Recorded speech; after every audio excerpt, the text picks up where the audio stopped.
est-ce que vous avez une explication au phénomène d'intrication quantique? Vous l'expliquerez sûrement mieux que moi au public, mais quel est votre avis là-dessus, votre explication? Merci. Alors l'intrication quantique, donc pour ceux qui ne connaissent pas, vous prenez deux objets quantiques que vous avez créés un peu astucieusement. En général, vous utilisez un même machin qui crée deux trucs. D'accord? Donc ils sont bien mélangés ensemble, des jumeaux, on va dire. Par exemple, deux grains de lumière ou deux atomes. Prenons deux grains de lumière, deux photons. Donc vous intriquez deux photons, ça veut dire que vous les produisez astucieusement pour que vraiment, vous voyez, ils se tiennent bien ensemble. Ils partagent la même onde quantique. J'ai su le faire avec 10 puissance 23 particules, on doit bien pouvoir y arriver avec deux particules, d'accord?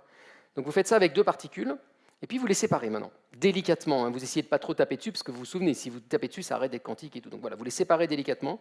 Il y en a une qui part par là, l'autre part par là. Et puis il y a un physicien qui est là-bas, et vous lui dites « mesure ». Ce que dit la physique quantique traditionnelle, le formalisme quantique, c'est quand lui va mesurer ça là-bas, vu que les deux continuent à être dans la même onde quantique, ça se réduit soudainement, donc ça affecte toute l'onde.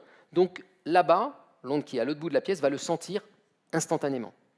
Alors ça, les physiciens, ils n'aiment pas. Quand vous leur dites action instantanée à distance, ils disent « ah non, c'est pas possible, vitesse de la lumière, on ne peut pas aller plus vite, c'est impossible ». Einstein, pas le plus bête des physiciens, celui qui justement avait dit « on ne peut pas aller plus vite que la vitesse de la lumière », dit « c'est impossible ».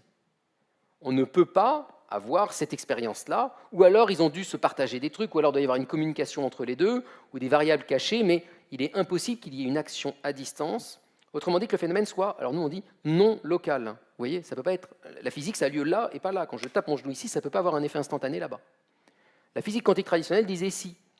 Là encore, ce qui compte, ce n'est pas ce que je crois ou je ne crois pas, c'est l'expérience. Et l'expérience, elle est réalisée plusieurs fois, et en particulier par Alain Aspect, un Français qui travaillait pas loin de mon laboratoire à l'époque, et qui fait cette expérience. Et il l'a fait sur 12 mètres de distance, et il l'a fait de façon absolument irréprochable, c'est-à-dire qu'il invente des dispositifs suffisamment astucieux pour qu'ils ne puissent absolument pas communiquer entre eux. Et il mesure le photon qui est là-bas, et on se rend compte instantanément à distance que celui qui est là-bas est affecté. Autrement dit, Aspect prouve très clairement dans les années 80, avec son équipe, que l'intrication quantique est un phénomène observé qui correspond à tout ce qu'avait prédit la physique quantique. Maintenant, on sait le faire sur 30 km. On s'est séparé sur 30 km des photons, à les mesurer les uns, et ça agit instantanément sur l'autre à distance à 30 km.